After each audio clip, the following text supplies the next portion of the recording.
신학교에 한 학생이 공부는 하지 않고 시험에서 좋은 성적을 받고 싶어서 기도만 하는 학생이 있었습니다. 교수가 그럼 안 된다고 타일러도 그 학생은 구하는 이마다 받을 것이요 두드리는 이에게는 열릴 것이라 이 말씀을 암송하면서 공부는 안 하고 기도만 하고 있는 거예요. 드디어 시험 기간이 됐습니다. 공부를 안 했으니까 문제를 봐도 답을 알 리가 없죠. 그러자 그는 답안지에다 이렇게 썼습니다. 하나님은 다 아십니다. 그리고는 답안지를 제출하고 나가버린 거예요. 그 답안지를 본 교수는 이렇게 채점란에 썼습니다. 하나님은 100점, 너는 빵점. 우리 주변에 믿음으로 산다는 명분하에 자기 편한 대로 사는 사람들이 가끔 보면 있습니다. 게을러서 노력하지 않은 것을 자기는 세상에서 초월한 그런 삶을 살기 때문이라고 또 핑계대고 또는 자기가 믿음으로 살기 때문이라고 착각하는 겁니다. 하지만 우리 하나님은 다 아십니다. 귀찮고 피곤한 일을 슬쩍 미루어 두는 것도 아시고 최선을 다하지 않는 것도 아시고 육신을 핑계로 게으름을 피우는 것도 우리 하나님은 다 아십니다. 중요한 것은 하나님께서는 성경의 많은 부분을 통해서 게으른 사람들을 책망하셨다는 사실입니다. 육신적 게으름이야 우리가 실체가 분명하고 나도 알고 주변 사람도 다 압니다. 그런데 오늘 우리가 주의 깊게 한번 살펴보길 원하는 것은 영적인 게으름입니다. 먼저 하나님께서 게으름을 어떻게 대하시는지 우리가 알아야 합니다. 오늘 말씀에 이 달란트 비유가 나오는데 달란트 비유를 보면 주인이 종들에게 각각 재능에 따라서 5달란트, 2달란트, 1달란트를 맡겨주었습니다. 왜 돈을 맡겼을까요? 이들에게 능력이 어떤지 보기 원했을까요? 그렇지 않죠. 주인은 이미 종들이 어떠한 재능을 가지고 있는지 어떤 능력을 가지고 있는지 다 알고 있습니다. 또 능력을 보길 원했다면 똑같은 액수를 나눠주고 얼마를 남겼는지 보면 금방 능력이 표시가 나는 거죠. 그런데 이 주인은 능력을 보기 원했던 것이 아니라 어느 종이 충성스럽고 성실한 종인지를 알기 원했던 것입니다. 그래서 재능을 따라 나눠준 것이죠. 성실하게 일하면 이 맡긴 것에 배를 남길 수 있도록 설계를 해서 나눠준 겁니다. 대장동 설계자가 누군지는 모르지만 대장동은 1000배가 넘는 땀 안 흘리고 1000배가 넘도록 설계를 했어요. 대단하죠? 참 참여하고 싶은 마음이 굴뚝 같은 그런 설계입니다. 그런데 이 주인은 땀 흘려 일하면 2배를 남기도록 만들어 놓은 겁니다. 성경적이죠. 5달란트, 2달란트 맡은 자는 그래서 2배를 남겼고 2배를 남긴 만큼 5달란트, 2달란트 맡은 자가 한 자도 틀림없이 똑같이 칭찬받았습니다. 똑같이 성실했기 때문입니다. 착하고 충성된 종아, 네가 적은 일에 충성하였음에 더 많은 것을 내가 많은 것을 내게 맡기리니 내 주인의 즐거움에 참여할지어다. 근데 여기서 적은 일에 충성했다고 그러죠. 즉 종들이 맡은 일은 그들 재능으로 노력하면 얼마든지 할 수 있는 일이었다는 사실입니다. 또 주인에게는 그들에게 나눠줄 것이 아직도 많다는 거예요. 조금 줬다는 거예요. 앞으로 그리고 더 많은 것을 충성하면 더 많은 것을 맡기고 싶다는 그런 의도를 가지고 있는 것입니다. 그래서 주인은 이 2 사람을 칭찬하면서 더 많은 것을 맡겨주신 겁니다. 그래서 주인의 즐거움에 이 종들도 함께 할 수 있도록 만들어준 겁니다. 이게 주인의 의도입니다. 충성된 종을 찾아서 종들에게 더 많은 것을 맡기기를 원하시고 종들을 즐겁게 하는 것, 그것이 이 주인의 즐거움이요 주인의 기쁨이라는 겁니다. 여러분, 중요한 건 이게 바로 우리 하나님 아버지의 마음인 줄 믿으시기 바랍니다. 하나님은 충성되고 성실하고 신실한 자녀에게 많은 것을 맡기길 원하시고 더 풍성케 하기를 원하시고 또 성실한 자녀에게 더 풍성이 많은 것을 맡기셔서 주님의 기쁨, 우리 하나님의 기쁨을 우리도 누리게 만들어 주시는 것입니다. 그러나 게으른 자는 받을 수 없을 뿐더러 있는 것까지 빼앗기게 된다는 것을 오늘 우리가 읽은 본문 말씀이 기록하고 있습니다. 그게 바로 이 한 달란트 받은 자죠. 그는 땅을 파고 돈을 묻어두었다가 나중에 주인과 회개할 때 그걸 고스란히 다시 가져왔습니다. 그는 주인이 어떤 마음을 가지고 있는지 어떤 의도인지 전혀 몰랐던 거예요.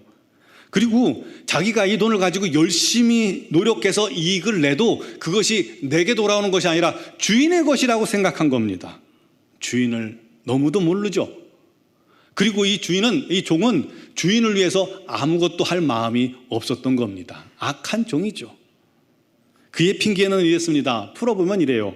당신은 엄하고 무서운 사람이며 실수를 용납하지 않고 항상 최고를 요구하는 사람인지라 괜히 내가 경거망동하다가 당신을 실망시킬까 봐 두려워서 숨겨두었나이다. 이제 당신의 것을 땅에 묻었다가 가져왔으니 이제 돌려드립니다 라는 겁니다. 귀찮고 피곤하고 자기에게 유익이 하나도 없는 일을 위해서 자기가 뭔가 열심을 하고 싶은 마음이 전혀 없었던 거예요. 그는 한마디로 게으르고 불성실했고 그의 생각은 악했던 겁니다. 그래서 주인이 뭐라고 책망합니까? 악하고 게으른 종아. 책망합니다. 악함과 게으름을 동일시하고 있어요. 게으름은 곧 악함입니다. 게으름이 아무것도 하지 않고 펑펑 놀기만 한다는 것이 아닙니다. 그게 게으름이 아닙니다. 종은 당연히 주인의 뜻대로 하는 것이 맞는 거예요. 그런데 종이 주인의 뜻대로 하지 않고 자기 뜻대로 하는 것, 그것이 바로 게으름입니다. 주인의 뜻이 아니라 자기 하고 싶은 대로 다른 일을 열심히 한다고 한들 그 종은 게으른 종이에요. 우리는 게으름을 사소히 생각하고 죄라 여기지 않는 그런 분위기가 있습니다. 하지만 오늘 말씀에도 보니까 이 게으름은 악한 죄라는 사실입니다. 이 본문 앞에 10처녀의 비유가 또 나옵니다. 여러분 잘 아시다시피 지혜로운 5처녀는 기름을 준비했습니다. 그런데 미련한 5처녀는 기름을 전혀 준비하지 못했어요. 뭐 하다가요? 졸다가요. 게을러서 그런 겁니다. 결국 신랑이 올 쯤해서 급하게 기름을 사러 갔다 왔더니 이미 혼인잔치의 문이 닫혀버린 것입니다. 그들이 문을 두들기며 주여 열어주소서, 주여 열어주소서 소리쳤지만 신랑이 뭐라고 합니까? 내가 너희를 알지 못하노라. 내가 너희를 알지 못하노라. 누구세요? 라고 묻는 거예요. 제가 몇 년 전에 잠을 자다가 잠결에 눈을 떴는데 제 옆에 낯선 여인이 누워있는 거예요. 너무 놀래가지고 제가 깜짝 놀라서 물었습니다. 누구세요? 그랬더니 자기도 모른다고 막 뭐라고 하더라고요, 그 여인이. 그래서 정신을 차리고 다시 봤더니 잘 아는 여자였어요. 너무 잘 아는 여자였어요. 하마터면 바깥 어두운데 쫓겨나서 찬 데서 잠을 잘 뻔했죠. 다행히 마음이 좋아서 쫓겨나진 않았습니다. 그런데 이 게으른 5처녀들은 쫓겨났어요. 바깥 어두운 데 쫓겨나서 슬피 울게 되었습니다. 이 말씀에서도요, 이 게으름이 죄라는 걸 가르쳐주고 있다는 거예요. 심지어 혼인잔치에도 못 들어갔어요. 주님께서 뭐라고 하셨냐면 나는 너희를 알지 못한다고 하셨어요. 이 두려운 말 아닙니까? 이 게으름이 얼마나 치명적인 죄인지 우리에게 가르쳐주는 말씀이기도 합니다. 아니, 게으름이 어쩌다 그 정도까지 됐을까요? 그 정도까지 악한 죄라고 말하고 있는 걸까요? 영적 게으름의 원인을 보면 알 수 있습니다. 1달란트 받았던 자가 말합니다. 당신은 굳은 사람이고 심지 않은 데서 거두는 사람이고 해치지 않는 데서 모으는 줄 내가 알았으므로 두려워하여 이것을 땅에 감추었나이다. 몰라도 너무 모르는 거죠. 무슨 주인이 실수를 용납 못하는 조폭 같고 악덕 고리대금업자 같이 그렇게 생각을 한단 말입니까? 결국 이 종은 주인에 대해 철저히 무지하고 또 오해하고 있었던 거예요. 그 무지와 오해가 결국은 게으름을 불러온 것입니다. 마찬가지로 하나님에 대한 무지와 오해는 우리로 말미암아 결국 자기 중심적인 삶을 살게 만들고 구차히 변명거리만 찾는 그런 삶을 만든다는 겁니다. 우리가 영적으로 변명거리만 찾는 삶을 살게 되는 거예요. 하나님에 대해서 모르기 때문입니다. 오해하기 때문입니다. 왜 내가 신앙생활을 게을리하고 왜 하나님 뜻대로 행하지 않는지, 그 원인 중에 하나는 게으름입니다. 그 원인 중에 하나는 하나님을 모르기 때문이에요. 하나님의 의도도 모르고 하나님의 뜻도 모르는 거예요. 그것이 게으른 자의 특징인 겁니다. 여러분, 교회는 다닌다고 해도 하나님에 대해서 잘 모르는 사람들이 많습니다. 그런데 그것은 마치 자녀가 아빠를 잘 모르는 것과 똑같아요. 인자하고 어떻게든 복 주고 용돈을 더 주고 싶어하고 하늘과 땅의 모든 힘을 가진 그런 능력 있는 아빠인데, 그 아빠를 무섭게 여겨서 도대체 그 아빠 앞에 나가려고 하지도 않고 대화하려 하지 않는 거예요. 무서워서 기도하지 않는 거예요. 이미 그렇기 때문에 관계가 깨졌습니다. 대화가 없으니 관계가 깨지죠. 아빠가 사랑하는 자녀에게 매일같이 편지를 써서 마음을 고백해도 도대체 그 편지를 읽지 않아요. 안 믿어요. 불신은 게으름입니다. 아버지의 뜻을 모르니까 엉뚱한 일만 하고 다니는 거예요. 자기 좋은 일만 하고 다니는 거예요. 땅을 파서 아버지 주신 것을 묻어두기만 하는 겁니다. 하나님께서 우리에게 주신 사명을 묻어두기만 하고 재능을 묻어두고 능력을 묻어둡니다. 우리 하나님께서 주신 건강도 묻어둡니다. 다 묻어둬버려요. 아무것도 하지 않습니다. 엉뚱한 일로만 우리가 바쁩니다. 엉뚱한 일에만 열심을 냅니다. 게다가 온통 자기만을 위해서 움직입니다. 하나님을 위해서 아무것도 하지 않으려는 그 마음으로 그냥 생각 없이 살아가는 사람들이 많아요. 교회 안에서도 하나님의 일을 하지 않고 삶에 돌아가서도 하나님의 일을 하는 것이 얼마나 많습니까? 그런데 아무것도 하지 않아요. 하나님을 위해 아무것도 하지 않아요. 여러분, 이게 영적인 게으름입니다. 아무것도 하지 않는 것만 게으름이 또 아닙니다. 하나님을 향하지 않는 것, 다른 것, 세상 것, 자기 욕심, 자기 만족을 위해서 열심히 살아간다고 해도 그는 영적으로는 게으른 자입니다. 요즘 사람들이 얼마나 바쁩니까? 하루 종일 종종 거려도 하루 일과를 끝마치지 못하는 경우가 많습니다. 심지어 밥 먹을 시간도 없습니다. 하루 종일 너무너무 분주하게 지나갑니다. 정신이 하나도 없을 정도로요. 그래서 열심히 사니까 자기 자신이 부지런하다고 생각하는 경우가 많을 겁니다. 그러나 우리가 삶 속에서 아무리 노력하고 열심히 산다 해도 그 삶의 방향과 가치와 의지가 하나님께 있지 않다면 그는 영적으로 게으른 자라는 사실입니다. 세상 삶이 바쁘다는 핑계로 하나님이 주신 사명을 땅에 묻어두고 아무것도 하지 않고 있다가 마지막 때에 우리가 주님 앞에 서는 순간 충격적인 현실을 맞게 될 수도 있다는 겁니다. 난 너를 알지 못하노라. 게으르고 무익한 종아. 충격적인 말 아닙니까? 게으름은 하나님을 사랑하지 않기 때문에 나오는 심각한 영적 게으름이요 타락입니다. 하나님에 대한 무지 때문에 하나님 말씀대로 살지 못하는 것 게으름입니다. 온 마음과 뜻을 다해서 신령과 진정으로 예배하지 못하는 것도 게으름입니다.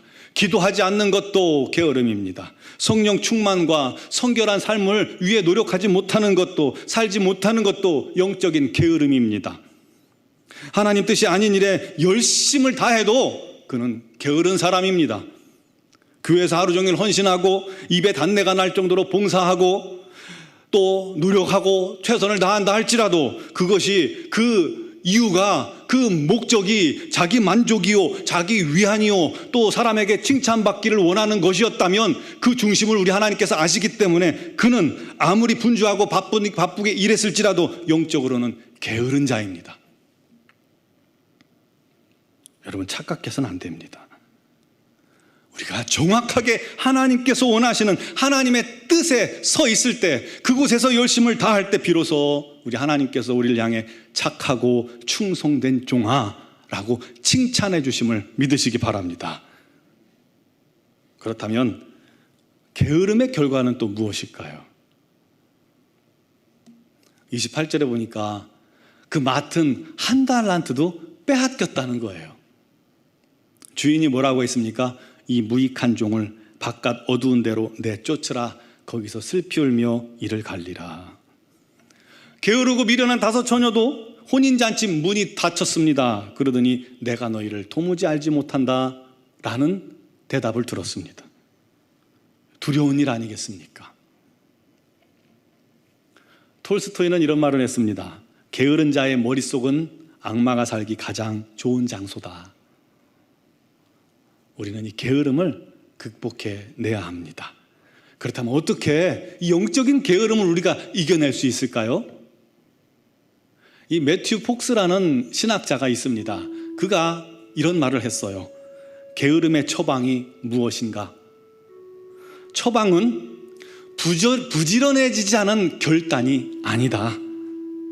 게으름을 치료하려면 당신 안에 있는 불꽃을 다시 발견하라. 그리고 그 불을 다시 태워라. 소명의 불을 일으키라는 거예요. 저는 이것이 맞다고 봅니다. 우리 가슴에 꺼져버린 불꽃을 우리가 다시 살려내야 합니다. 우리 하나님을 향한 이 사랑의 불꽃, 하나님을 사랑했던 그 불꽃이, 우리 하나님을 향해 눈물 흘리던 그 불꽃이, 꺼져가는 이 불꽃을 우리가 다시 살려내야 하는 겁니다. 사랑이 회복될 때에 우리가 열정적인 사람으로, 영적으로 열정적인 사람으로, 하나님을 위해 열정적인 사람으로 변화되는 것입니다. 하나님의 주신 이 사명의 불씨가 우리 안에서 다시 살아나 타올라야 합니다. 그때 우리가 사명을 위해, 우리 하나님의 뜻을 위해 움직이기 시작하기 때문입니다. 무엇을 하든 하나님을 위해 우리가 일해야 합니다. 그게 하나님 보시기에 부지런함이라는 거예요. 베드로는 우리 주님을 3번 부인하고 위축되고 우리 주님 돌아가신 줄 알고 그는 사명을 떠나버렸습니다. 그래서 물고기나 잡으러 가자 하고 가서 제자들과 함께 물고기를 잡던 그런 베드로입니다. 우리 주님 부활하셨다는데도 그냥 물고기나 잡고 사명을 잃어버렸으니까요. 차디차게 식은 가슴으로 물질이나 하고 있었습니다. 그런데 그런 그에게 우리 주님 찾아가셨습니다. 베드로에게 묻습니다. 요한의 아들 시몬아, 네가 다른 사람들보다 나를 더 사랑하느냐? 주여 그러하오이다. 내가 주를 사랑하는 줄 주께서 아시나이다. 내 양을 쳐라. 요한의 아들 시몬아, 네가 다른 사람들보다 나를 더 사랑하느냐? 주여 그렇습니다. 내 양을 먹이라. 또 말씀하십니다. 요한의 아들 시몬아, 네가 다른 사람들보다 나를 더 사랑하느냐? 주여 그렇습니다. 내 양을 쳐라. 왜 주님께서 이 베드로에게 똑같은 질문을 반복하십니까? 베드로 안에 꺼져버렸던 그 사명의 불꽃을 주님께서 태우고 계시는 겁니다. 다시 불러일으키고 있는 겁니다. 너의 사명을 잊었니? 너의 사명을 잊었니? 네 사명을 감당하라고 불러주시는 겁니다. 그 순간 차갑게 식었던 베드로의 가슴에 불이 붙기 시작한 거예요. 그 뒤로 베드로는 자기가 십자가에 거꾸로 매달려 죽기까지 우리 하나님의 영광을 위해서 일했습니다. 40년간 광야에서 양을 치던 모세는, 사람을 죽이고 도망쳐 40년간 양을 치던 모세는 민족을 향한 뜨거운 가슴, 사명 다 잃어버린 상태입니다. 죽을 날만을 기다리던 사람입니다. 그런데 그런 그를 우리 하나님께서 찾아가셨고 가시떨기 그곳에서 타지 않는 불꽃으로 말미암아 우리 하나님께서 그를 만나 주셨습니다. 그에게 사명을 주셨습니다. 차갑게 식어졌던 그의 가슴이 그 순간 다시 타오르기 시작한 거예요. 불꽃이 다시 타오르기 시작한 거예요. 그가 애굽으로 달려갔습니다. 살기 위해 도망쳤던 애굽으로 달려가 그곳에서 놀라운 우리 하나님의 사명을 감당합니다. 민족을 위해 빛을 비추는 지도자가 돼서 우리 하나님께서 어렸을 때 준비시킨 그 리더자로서의, 지도자로서의 그 잠재력을 폭발시키지 않습니까? 우리 하나님의 뜻을 위해 그가 부지런한 자가 된 것입니다. 지독한 무지로 인해서 예수 믿는 자들을 싫어하고 예수를 핍박하던 사울이 다메섹으로 향하던 도상에서 우리 하나님, 우리 주님 그를 만나셨습니다. 사울아, 사울아, 어찌하여 네가 나를 핍박하느냐? 주여 누구십니까? 네가 핍박하는 예수라. 그 순간 이 바울의 가슴에, 바울의 심장이 거침없이 터질 듯이 뛰기 시작한 겁니다. 자기가 핍박하는 예수, 미워하던 예수가 진짜 살아계신 하나님의 아들이요 메시아임을 깨달은 겁니다. 가슴이 터질 듯이 바울이 제대로 된 불꽃이 피어버린 겁니다. 그 일평생에 죽을 위기를 수없이 겪으면서 우리 주님의 영광을 위해서 일할 수 있었던 배경입니다. 열정적인 그리스도인으로 된 배경입니다. 그가 전에는 아무리 열심을 다했어도 그는 하나님 앞에 게으른 자였는데 진정 우리 하나님의 뜻을 위해 헌신할 때 그에게는 참된 부지런함이요 참된 주님의 제자가 된 것입니다. 사랑하는 성도 여러분, 여러분은 어떻습니까? 여러분 마음에 우리 하나님을 향한 사랑은 과연 불타고 있습니까? 꺼져가고 있습니까? 우리 마음속에 주님을 향한 사명은 과연 어떻습니까? 여러분, 이제 우리 차례입니다. 오늘 이 말씀을 듣는 저와 여러분의 차례입니다. 영적으로 게으름의 모습은 오늘 이 자리에 묻어버리길 바랍니다. 이 자리에서 태워버리길 바랍니다. 그리고 하나님을 향하여 전적으로 의지하길 바랍니다. 성령님께서 이 시간 사모하는 심령들 마음속에 다시 성령의 불을 피워주실 것입니다. 우리 주님을 향한 뜨거운 사랑의 불길을 다시 일으켜 주실 것입니다. 사명의 불길을 다시 일으켜 주실 것입니다. 사모하고 기도할 때 우리 하나님께서 허락해 주실 줄 믿습니다. 여러분, 게으름의 뿌리를 이 시간 파괴해 버립시다. 그렇지 않는 한 성화를 위해 단 한 걸음도 우리는 전진할 수가 없습니다. 그러나 성령께서, 우리 하나님께서, 우리 주님께서 다시금 성령의 불, 또 사랑의 불, 사명의 불을 붙여주시면 우리 모두 하나님을 위해 활활 타오르는 하나님의 사람이 될 줄 믿습니다. 오늘 그런 우리 하나님의 은혜가 사모하고 기도하는 여러분에게 차고 흘러 넘칠 줄 믿습니다. 우리 함께 기도하겠습니다. 눈을 감으시기 바랍니다.